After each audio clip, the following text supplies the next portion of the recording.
It is Wednesday, my dudes, which means it's time for another initial impressions and first thoughts video. There was a lot of things announced today, but one of the things I didn't expect us to get an announcement for was Command Model Laika. She is not a limited unit. She's not even a Christmas unit. She's coming out next week for New Year's Eve. And I have definitely some thoughts about her, and in this video we will be talking about her. And sadly not Santa Model Kana, which has just been relegated to a skin, which kind of stinks for the most part, but that's okay because I use my Kana in quite a bit of content. And I think, spoiler alert, that Command Model Laika is a character that you're going to want to pick up because you're going to want to be using her in quite a bit of content.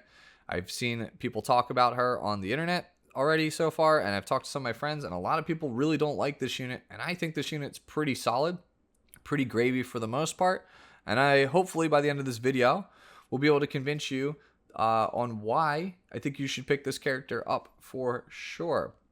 But before we do that, let's first take a look at her really sick S3 animation.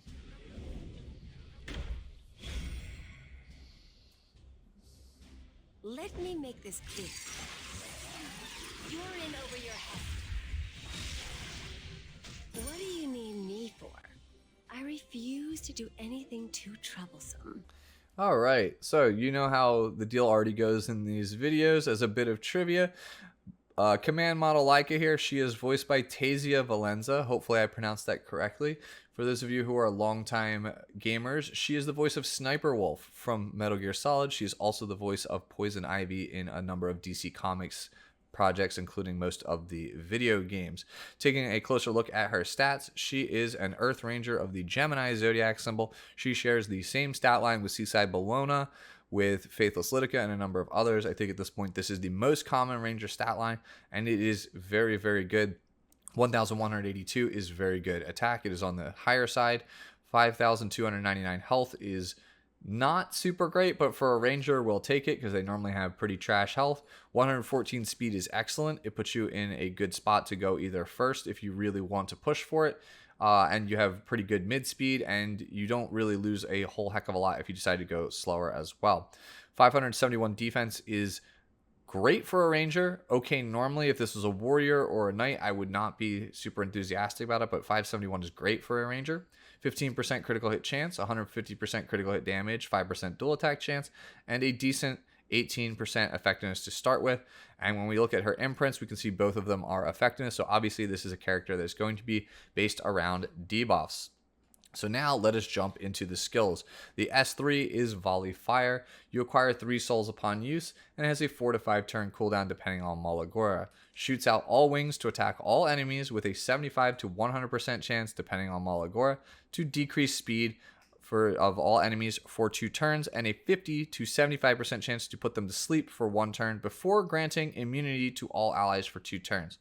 So I feel like one of the things that people don't like about this character is that as an opener in PvP specifically, she might not be super great. For one, you have 114 speed, which puts you in Faithless Laika's speed tier.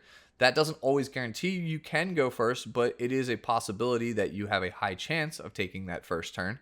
So that's already good, but this character doesn't really strip immunity. So for a character that's largely there to set up a bunch of debuffs, that might be a no-go. I would like to point out, however, in the current meta, a lot of characters are going to be on penetration, and immunity might lose a lot of value depending on how the meta shapes up in the next few weeks with the advent of Conqueror Lilius. Conqueror Lilius is a character I expect to see everywhere. And if she's going to be pre-banned a lot, then obviously Angel of Light Angelica will most likely be more prevalent. But if Lilius is the one that is seeing a ton of play, she basically invalidates immunity already. So I think we might see a meta shift away from immunity potentially, and that will give this move Volley Fire a bit more impact and a bit more, a greater chance to see play in the current meta. Do I think it's going to happen? Probably not, but I think people are being a bit too hard on it without actually considering the current state of the meta. It's not like every character right now is on immunity set, even at the higher ranks. If anything, the biggest problem, I'd say biggest hurdle might actually be something like Mediator Coeric for this character. Again, I don't really expect to see this character as a PvP character, but I do think that this character has quite a bit of use as a PvE character. So in expeditions, in my opinion, the best debuff in the entire game is speed. I think it's even better than attack buff because you only get 7 cycles with the boss. So the longer you can make those cycles take on an expedition, the higher your score is. And now I know what you're thinking. Why is he talking about expeditions, right? I don't care about expeditions. I already can do them, or they're not important to me. Whatever boat, whatever camp you fall on here. Expeditions, I think, it is super important for everyone to actually be able to have an efficient team that can get it done quickly, because obviously then you can clear more expeditions. You can go about your day and do other things, because you're kind of, even though you can auto expeditions, you are still sitting there most of the time in front of your phone or in front of your PC and waiting for it, because it's not like you can auto repeat and move to the next one, right? And you want to be clearing expeditions because they have arguably the 2 most valuable resources in the entire game for every single player. So they have Mulligoras. So obviously you're not going to pass on Mulligoras, right? And then they have the modification chests, which getting the specific set with the specific stat you need to make the specific piece of gear that you need to play a specific character is a problem that I think every single player has. And if you don't, then congratulations, I guess you're a whale, or you just really aren't trying hard enough to gear your characters. So yeah, those two are really, really good. And on top of that, you have things like the equipment selection chests, which allow you to craft specific pieces that you may be needing. When I do a lot of my how to play videos on this channel, I am setting characters up where I go, I have a good sword, I have a good helmet, I have a good boots. What do I need based on the math to make like things like the ring and the body and the necklace work? And from there, once I have a baseline average of what I'm looking for in those 3 pieces, then I have to go and actually craft them. And having equipment selection chests lets me do that.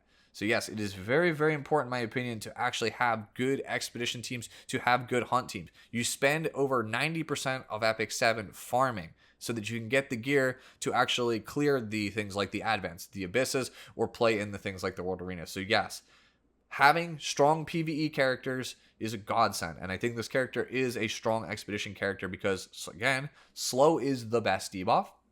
And then on top of that, even the sleep is relevant. Right now, the meta team for Destructive Gigantes is Landy, Cerise, Falconer Clury, Tamarin. And the way that that boss works is you get punished for using non-attack skills on your team. And on top of that, the cannon minion that it has with it is invincible and does quite a ton of damage to the enemy team. So this character has a non-attack skill, which we'll talk about after this in a second. And it has a sleep debuff. And since the cannon is invincible, you will not only mitigate a ton of damage, you have no fear of waking it up. So this already sounds like a very strong character for just that hunt. And I think, or I should say expedition. And I think that this character is also very good in another expedition. So already off to a good start. And it's not just there. You can consider hunts like Katie's. Katie's right now is arguably as important as Wyvern, especially for those of you who are very serious or want to be competitive in World Arena. Penetration set is huge right now. So having a Katie's team that can not only clear it consistently, but quickly is going to be really, really good for you. And part of the reason why Katie's takes so long to farm is because the boss is constantly cleansing itself and getting a bunch of CR pushes from the ads that it has. And when it uses its ultimate, it will end up healing itself. So if you can slow the boss down, slow the ads down, and sleep the ads so that the boss gets less turns, which means less healing in turn, your clear speed will increase, which means you can get the gear you need faster to play the characters you want. Because the average Katie's team right now is like a 5-minute clear, which if you clear everything at that point, it's like what, almost 2 hours for you to auto through a whole set, a whole 20 cycle. That is not acceptable, because if you're trying to do a double hunt weekend with a like 2-hour clear speed on your runs, you're not going to run, you finish all of your leaves. You're not going to be able to get all the farming that you need done to get the gear you want in the time limit that's allotted to do it. So yeah, you need to have more efficient teams, and characters like this, Laika, I think are the key. So yeah, I'm really, really hyped from just this skill alone because of how good its PvE PvE, losing my thoughts on the word here. uh, prospects are. Sorry, it is still quite a bit early for me. So yeah, I really like this, and that's before we talk about this immunity granting, which could be a godsend in Abyss. It can be good in some expeditions in order to minimize variance. And again, going back to PvP, immunity for the whole team is not a bad thing to have at all. In fact, Last Rider Crow is seeing a ton of play right now because not only does his S3 mobilized weapon Siegfried deal with Bellion's AoEs really well, it does like a ton of damage to their team, basically punishes them really hard. That immunity buff that it gives your whole team makes it so that you can't be controlled, and it also minimizes a ton of the effectiveness of the injury set that the Bellion might be on. So immunity is always welcome. It stuffs a lot of characters in the game that you might not think. 1-turn immunity, not so great. 2-turn immunity is actually really strong in a lot of scenarios, and I think a lot of players have kind of forgotten that. So overall, I really like Volley Fire. It's not a perfect S3, and it might not be a useful S3 in all the scenario in a lot of scenarios, but in the ones that it's good in, I think it's really, really good in. Sorry for my long-winded talk about that skill, but I do think that is a pretty nice S3. So the S2 here is going to be Strike Order. You acquire 2 souls upon use, and it has a 3 to 4 turn cooldown depending on Malagora. You will choose an enemy, and it has a 75 to 100% chance, depending on Malagora, to target them for 2 turns. Target is very reminiscent of Defense Break. It's not as good as Defense Break, but it is a damage amp nonetheless. Then you will increase the attack of the ally on your team with the highest attack that is not command model Laika, and decrease that character that has the highest attack, decrease their skill cooldowns by 1 turn, and also trigger a dual attack with them. This attack doesn't seem like much, but this attack is very akin to the best S2 that we have in the game for Abyss and for Expeditions, and that is Adventure Roz's S2. It's not as good because A, you can't soul burn it to just reduce the cooldown, and B, Defense Break, again, is better than Focus. But yeah, it's pretty good. I should say Target. It is very good because you will be getting an extra attack, and you will be pulling a character for bonus damage thanks to the attack buff and the target. So I really, really like that. I think this skill is very, very underrated. The best part about the skill, obviously, is the decreases skill cooldown section because, again, we're talking about expeditions, and we're talking about Katie's hunts, right? Those are hunts where you get punished for not using non-attack skills. So the faster you can use non-attack skills on your DPS without sacrificing damage is great. So a character like Green Violet or a character like Sermia really is going to like this decreases skill cooldown because it will increase their damage output. It will keep damage off your team. It will allow you to bypass the mechanics of the bosses much easier. So this is, I think, really, really good. I don't think people realize how much extra damage this will give certain teams in certain compositions. So yeah, very, very good S2. Again, not as good as Adventure Roz, but really, really strong. Finally, let's talk about the S1 here, which is supporting fire. Laika will attack the enemy, increasing combat readiness of herself as well as a random ally, except for her, by 10%. To 15%, I believe, depending on Malagora. This is very similar to Mediator Coeric's S1. It's obviously not as good because it's random and not the person with the highest combat readiness on their team. It's still a good S1. And again, we really have to hammer home the value of the expeditions because if you remember from Hopeless Samaquis, you really want extra combat readiness on that team so that you can snap characters out of fatigue. So this character is great for that because you get the speed debuff for the increased damage. You're on color because the character is green. You get to tag your really slow DPS, which is usually either Ram or Valen or Biken for huge damage. You get to give them attack buffs. And then on top of that, you get to snap them out of fatigue. It literally does everything you want for the character. So that's what I'm saying. This character feels like a very strong PvE character, and I think that's intentional because Bomb Model Kana was free, and she was insane in Red Expedition. She's the best Red Expedition character in the entire game. I should say Green Expedition. The Blooming Snaglich, she is the best Blooming Snaglich character in the game. It's not close, and she has Abyss usage. If you don't believe me, I have used, or I should say, I have a guide here on this very channel where I have used bomb model Kana to clear some of the recent Abyss floors. So Abyss, or I should say Kana, was already a very good PvE unit. I think Laika is designed very much in the same way that this is another strong PvE unit, and I think you might see this character being used in advents and things like that, even Abyss in the future. She feels somewhat like a hybrid between bomb model Kana and Asaria, where it's just like the character is just very strong when they're strong. And I think it's largely due to a lot of really interesting and well thought out mechanics on the S2 and the S3, and obviously the S1 as well. So again, hopefully I've convinced you that this character is inherently worth your bookmark. Now let's talk about whether or not her artifact Glow Wings 21 is worth your bookmarks. After using a non-attack skill, grants a barrier equivalent to 10 to 20% of the caster's max health to all allies for 2 turns.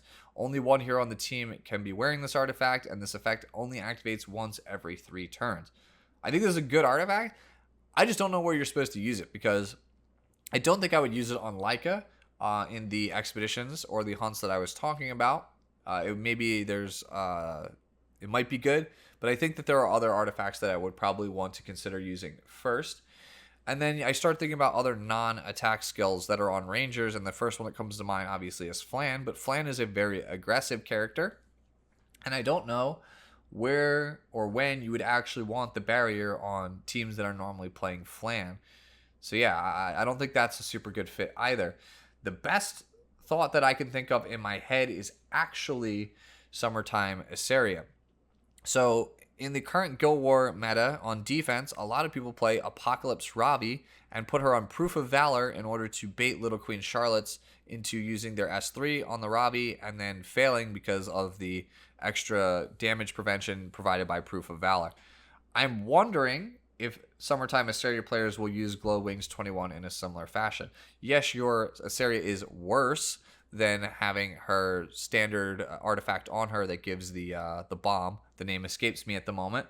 But one of the viable strategies to counter a Caesarea Guild War defense cleave where they play Ran or Cerise plus the Summertime Asaria is to bring Politis and or Celine, so that way when the Ran or Cerise uses their S3 and triggers the S2 passive non-attack skill off of Summertime Asaria, the Politis or Celine will counter with their S2s and kill a character or potentially cleave the entire team outright based on how it is constructed. That is a very high risk, high reward team. And if you think that those are the teams you're going to be losing to, I'm wondering if Asaria players will play Glow Wings 21 to randomly get a barrier when people were expecting them to just be on the S1 bomb artifact and punish them very, very hard. So in my head, that is the best use I can think of right now, but I do think it's a strong artifact, and I do think you should pick up at least one copy because we just don't know what the future will hold. I don't think it is a bad artifact. I mean, it's essentially giving you a Fallen Cecilia S2 passive whenever you use a non-attack skill, and that's obviously really, really strong. So yeah, that's my thoughts on Laika as well as the artifact. If I miss anything or you disagree with me, let me know down in the comments below. I would love to discuss more about this character. I do, again, really think that this character is worth your time, worth your bookmarks, worth your investment, because hunts and expeditions are worth your time and the investment. Have a good day. Hopefully I will get one more video out before Christmas Eve, so please look forward to that. Until then, I will see you all in the next one. Later.